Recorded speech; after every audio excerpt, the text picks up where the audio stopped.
ಸಣ್ಣ ವಿಚಾರದಲ್ಲಿ ಕೋಮುಗಲಭೆ ಹುಟ್ಟಿಕೊಳ್ಳುವ ಈ ಕಾಲದಲ್ಲಿ ದೇವಸ್ಥಾನದಲ್ಲಿ ಮಾಂಸ ಎಸೆಯಲಾಗಿದೆ ಅಂದರೆ ಹೇಗಿರಬೇಡ. ಅಂತಹ ಒಂದು ಘಟನೆಯು ಹೈದರಾಬಾದ್ನಲ್ಲಿ ನಡೆದಿದ್ದು, ಅದೃಷ್ಟವಶಾತ್ ಪೊಲೀಸರ ತನಿಖೆಯಿಂದ ಸತ್ಯ ಬಯಲಾಗಿ ಭಾರೀ ಗಲಭೆಯೊಂದು ತಪ್ಪಿದೆ. ಹೈದರಾಬಾದ್ನ ಟಪ್ಪಾಚಬುತ್ರಾ ಎಂಬಲ್ಲಿನ ಹನುಮಾನ್ ದೇಗುಲದ ಶಿವಲಿಂಗದ ಬಳಿ ಮಾಂಸದ ತುಂಡೊಂದು ಪತ್ತೆಯಾಗಿದ್ದು, ಸಾರ್ವಜನಿಕರ ಗಮನಕ್ಕೆ ಬರುತ್ತಿದ್ದಂತೆ ಉದ್ವಿಗ್ನ ಪರಿಸ್ಥಿತಿ ನಿರ್ಮಾಣವಾಗಿತ್ತು. ಹಿಂದೂ ಸಂಘಟನೆಗಳು ಹಾಗೂ ಬಿಜೆಪಿ ಯುವ ಮೋರ್ಚಾದ ಕಾರ್ಯಕರ್ತರು ದೇವಸ್ಥಾನದ ಬಳಿ ಜಮಾಯಿಸಿದ್ದರು. ಆಕ್ರೋಶಭರಿತ ಘೋಷಣೆಯೊಂದಿಗೆ ಆರೋಪಿಗಳ ವಿರುದ್ಧ ತಕ್ಷಣ ಕ್ರಮಕ್ಕೆ ಆಗ್ರಹಿಸಿದ್ದರು. ಉದ್ರೇಕಕಾರಿ ಹೇಳಿಕೆಗಳು ಕೂಡ ಬಂದಿದ್ದು, ಇನ್ನೇನು ಇದು ಕೋಮು ಗಲಭೆಗೆ ಕಾರಣವಾಗುತ್ತದೆ ಎಂಬ ಸ್ಥಿತಿಗೆ ಬಂದಿತ್ತು. ಸ್ಥಳಕ್ಕೆ ಆಗಮಿಸಿದ ಪೊಲೀಸರು ಪರಿಸ್ಥಿತಿಯನ್ನು ಹತೋಟಿಗೆ ತೆಗೆದುಕೊಂಡು ತಕ್ಷಣವೇ ಸಿಸಿಟಿವಿ ಮೂಲಕ ಪರಿಶೀಲನೆಗೆ ಮುಂದಾಗಿದ್ದಾರೆ. ಸಿಸಿಟಿವಿ ಪರಿಶೀಲನೆಯ ವೇಳೆ ಬೆಕ್ಕೊಂದು ಹೆಗ್ಗಣವನ್ನ ಕಚ್ಚಿಕೊಂಡು ದೇವಸ್ಥಾನದ ಒಳಗೆ ಹೋಗುವುದು ಕಂಡುಬಂದಿದೆ.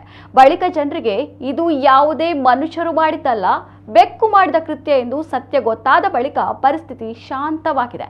ಒಟ್ಟಾರೆ ಬೆಕ್ಕೊಂದು ಮಾಡಿದ ಎಡವಟ್ಟಿನಿಂದ ಇಡೀ ಊರೇ ಹೊತ್ತಿ ಉರಿಯಬೇಕಿತ್ತಾದರೂ ಅದೃಷ್ಟವಶಾತ್ ಸಿಸಿಟಿವಿ ಕ್ಯಾಮೆರಾಗಳು ಈ ಸಂಭಾವ್ಯ ಗಲಭೆಯನ್ನ ತಪ್ಪಿಸಿವೆ.